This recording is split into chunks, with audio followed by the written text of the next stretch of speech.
میں نے ایسے لوگ بھی دیکھے ہیں مسجد کی ہمسائیگی میں ہوتے ہیں، نماز کی توفیق نہیں ہوتی۔ بعض اوقات یہ دیکھنے میں آتا ہے کہ کوئی جنازہ ہو جاتا ہے تو ظہر کے بعد جنازہ ہے، عصر کے بعد جنازہ ہے، تو گھر بالکل مسجد کے قریب ہے، تو ظہر کے بعد میت اٹھائی جائے گی، تو سب وضو سے ہوتے ہیں، تو نماز کا وقت ہوا تو سب مسجد میں چلے گئے کہ نماز پڑھیں، اس کے بعد جنازہ اٹھائیں گے، اور بے نمازی ادھر ادھر گلیوں میں منہ چھپاتے پھر رہے ہوتے ہیں۔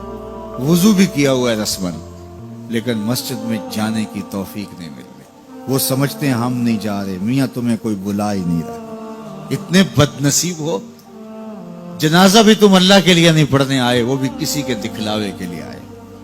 وہ تو فرض کفایہ ہے اور یہ نماز فرض عین تھی، اور یہاں اللہ کا بلاوا آیا، اس کے لیے اذان کوئی نہیں، اس کے لیے اذان ہے، اور تم یہاں اذان سننے کے باوجود بھی مسجد کے باہر گھوم رہے ہو، بہانے بہانے کبھی ادھر جا رہے ہو کبھی ادھر جا رہے ہو، اور نمازی مسجد کا رخ کر رہے ہیں۔ تو یہ کتنی بد نصیبی ہوتی ہے کسی شخص کی کہ مسجد کی ہمسائیگی میں بھی رہتا ہو اور مسجد کے قرب میں کھڑا ہو، اسے نماز کی توفیق نہ نصیب ہو۔ تو یہ اس کی طرف سے توفیقات نصیب ہوتی ہیں۔ میں ایک بات سنایا کرتا ہوں کہ لاہور جب بڑی چہل پہل ہوا کرتی تھی ہمارے ریلوے اسٹیشن پہ، تو بہت سارے لوگ ریلوے کے ذریعے آیا کرتے تھے، تو وہاں کلیوں کی قطاریں ہوا کرتی تھی۔ ایک بوڑھا کلی، ٹرین کا وقت ایسا تھا کہ وہ رکی آ کے، تو اس نے کسی کا سامان اٹھایا، تو میکلوڈ روڈ پہ جانا تھا، تو راستے میں نوری مسجد پڑتی ہے، تو اس نے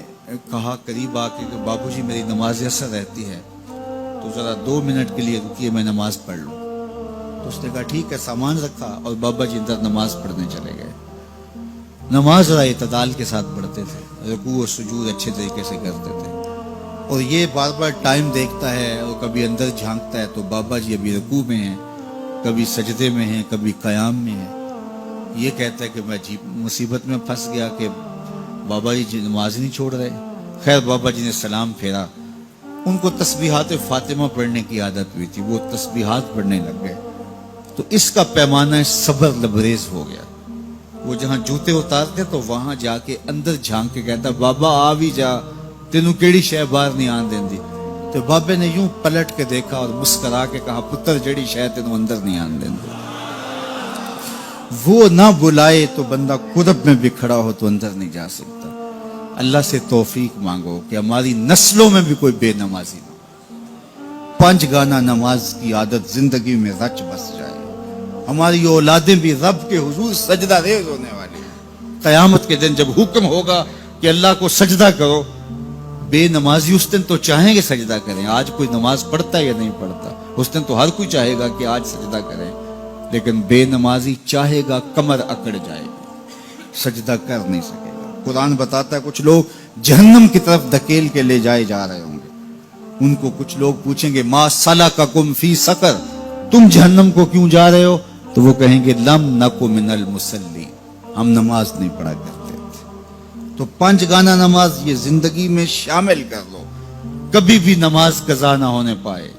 قیامت کے دن بے نمازی کو اللہ دشمنان خدا کی صف میں کھڑا کر دے گا، جہاں نمرود کھڑا ہوگا، جہاں فرعون کھڑا ہوگا، جہاں حامان کھڑا ہوگا، جہاں قارون کھڑا ہوگا، جہاں دشمنان خدا کھڑے ہوں گے، بے نمازی بھی اس صف میں کھڑا کر دیا جائے گا۔ مجھے بتائیے ہم میں سے کوئی بھی یہ گوارہ کرتا ہے کہ حشر کے دن دشمنان خدا کی صف میں کھڑے کر دیے جائیں؟